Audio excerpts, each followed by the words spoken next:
The guardians of the permanent flame.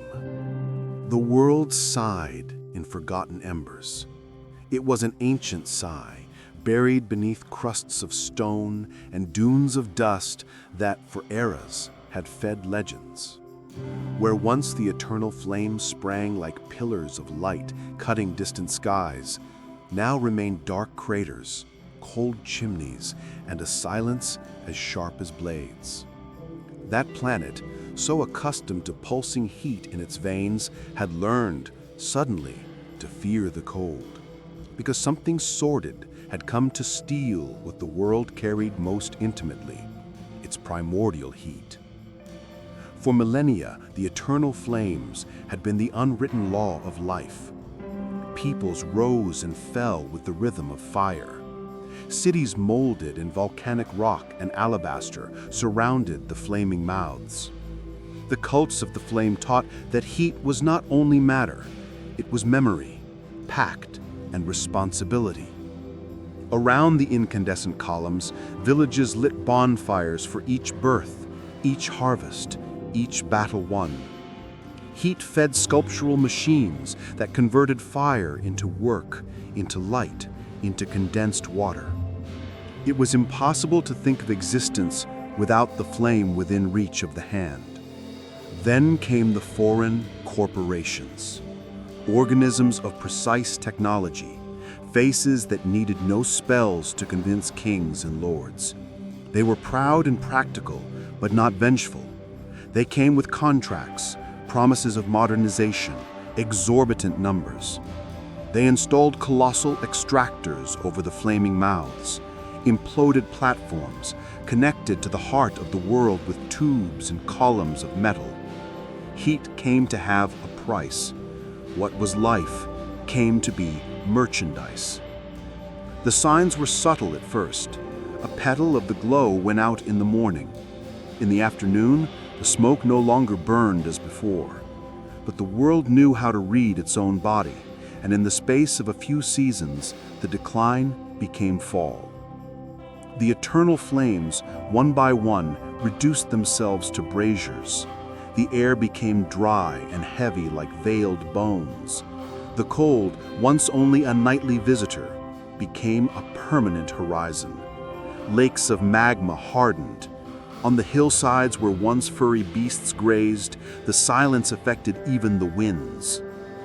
In response, the Guardians were born, an ancient order maintained by lineages that spoke directly with the flames.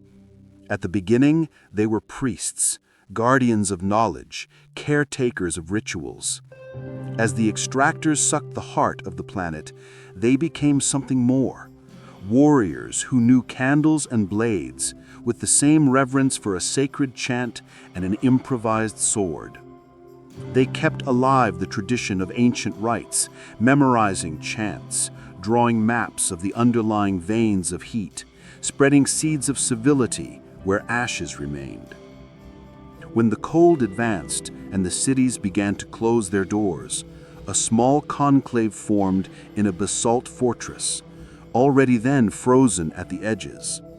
It was a construction raised in the first great heat, sculpted to resist eruptions and hunger. Now its walls were the last protection against winds that possessed the taste of extinction. There the council gathered. Between red mantles and remnants of armor forged over furnaces of yesteryear, they decided that something must be done to rekindle the primeval flame, the first fire of the world kept as a myth in protected memories. The primeval flame was not a common torch. It was said that it breathed beneath the soil, tied to vectors of energy that crossed the crust like roots of an underground tree. No one saw the well where it slept, but the legend spoke of an ancestral depression in the heart of the continent, a Jurassic abyss baptized as the primeval pit. Only through a ritual of sacrifice, with the gathering of heat crystals and the union of ancient voices, could the primeval flame be awakened, and with it heat would return, but with a cost that had always frightened the prudent. life. 7 were chosen, not by numerological chance, but by lack of more volunteers. 7 because 7 had become a symbol of completeness in the local tradition.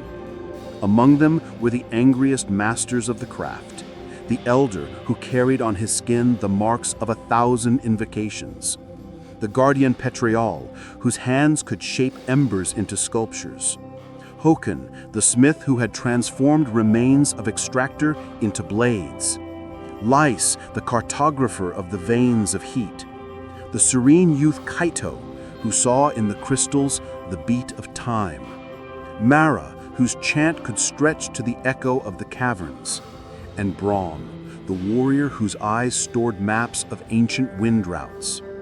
Together, they departed toward the primeval pit, each carrying a heat crystal, a part of the chant, a promise.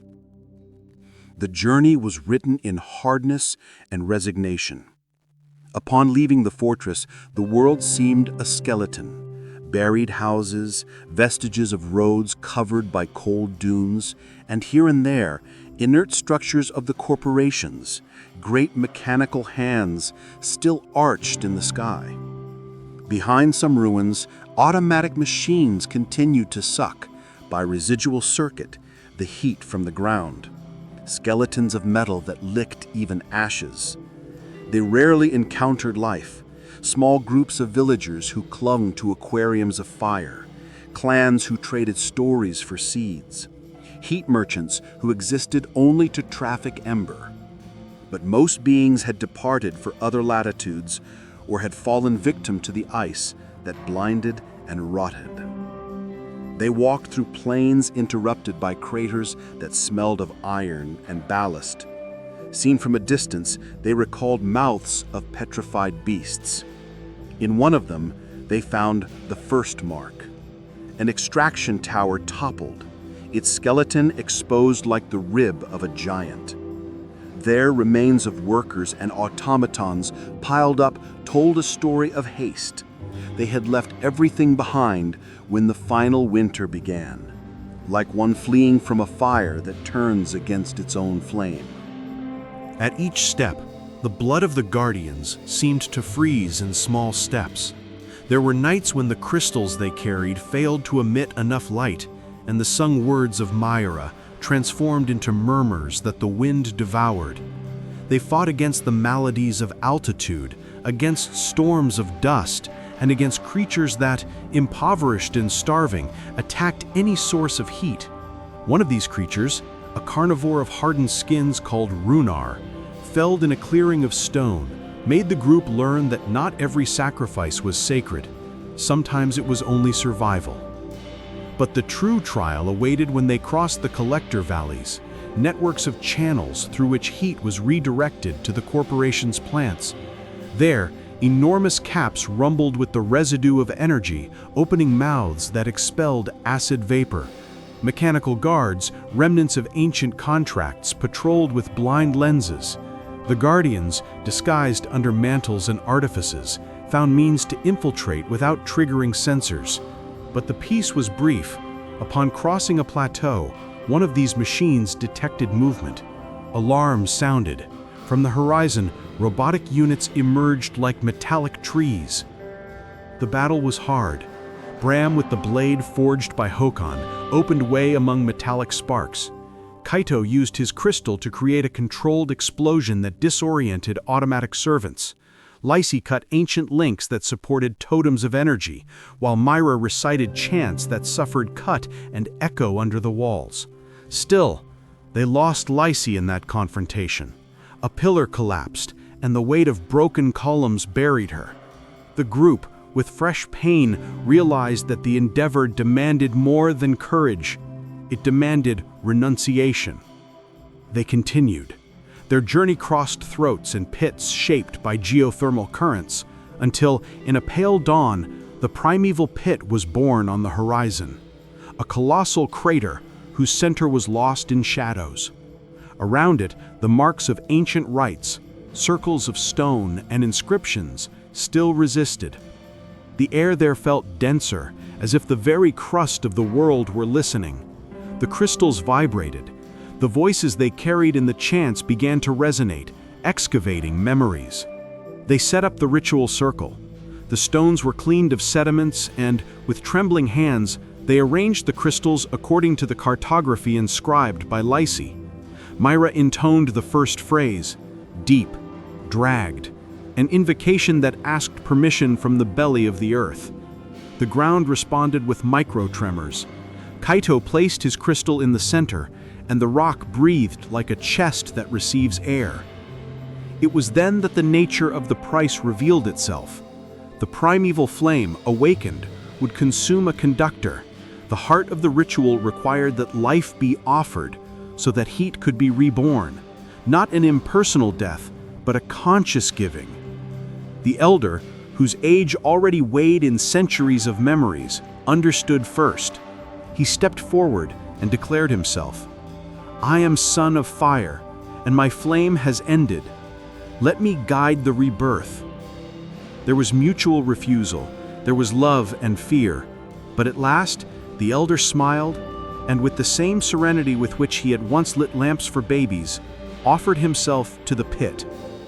When he touched the edge of the abyss, a light arose beneath his feet, and the central crystal absorbed a glow that seemed made of time. The words of Myra rose in vigor, and the stones sang in harmonies older than any human music. The elder closed his eyes, and with a voice that reminded the crackling of living logs, spoke the last blessing.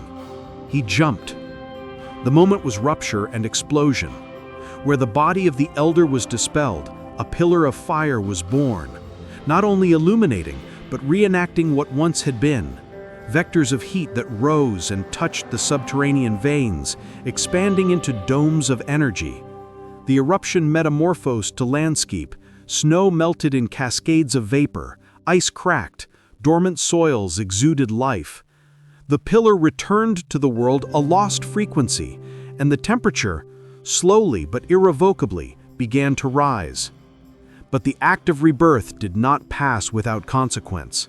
Where the fire rose strongest, ancient extractors reactivated their mechanisms and attempted to resume the theft.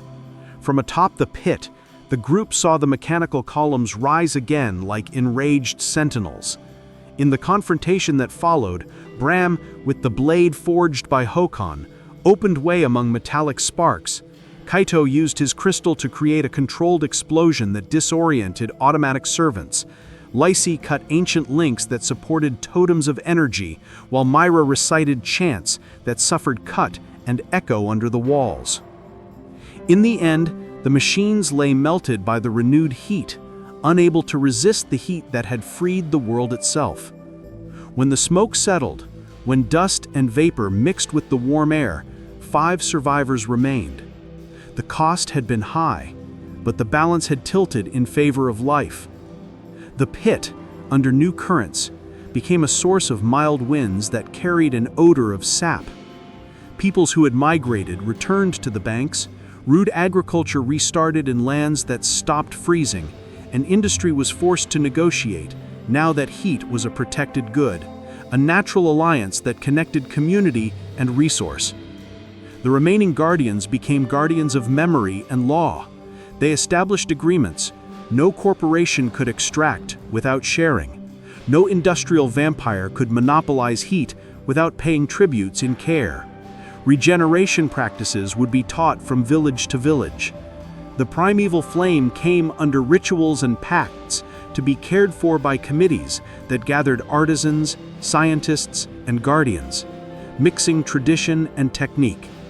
Thus, the lesson was engraved in the flesh of the planet. Heat would not be sellable merchandise. It would be living heritage. With time, the songs of the elder transformed into hymns of the people. Photographs did not exist, so sculptures and chants took their place.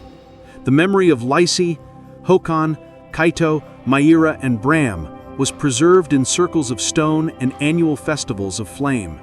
New generations learned to understand heat as alliance. It was not only power that moved machines, but that which permitted the germination of seeds, the laughter in squares, and the comfort in long nights. And thus, When they looked at the eternal flames, they no longer saw them as mines to be exploited by distant interests. The flame came to signify shared responsibility, a vote made among all hands that lived on that soil, a pact that nourished and replenished the planet. The world learned that greed brought frost and that reverence brought heat. The guardians of the permanent flame became a symbol not of power, but of service. They had overcome the darkness, but had paid for it with irreparable losses, and it was precisely that memory, that price, that ensured that the flame would never again be treated as merchandise. At the fall of the afternoon, the horizon sparkled. The smoke that once announced death was now vapor from workshops that produced fairer tools. Children ran between rows of small huts, and farmers returned to singing around protected bonfires. From the industrial debris still rose the memory of a choice made, that of theft, and that of resistance. The inscriptions on the stones of the primeval pit were cleaned and engraved again with the new law: shared heat, preserved life. And if someone asked, in the years that followed, when history had already become a legend, who had rekindled the flame, the people pointed to the stones of the pit and then to the sky, where a red aurora sighed like a witness. They pointed to all those who, through courage, wisdom, and love, placed themselves between the cold and life. The guardians of the permanent flame had finally fulfilled their mission. The primeval flame burned no longer as a resource to be exploited by distant interests. The flame came to signify shared responsibility, a vote made among all hands that lived on that soil.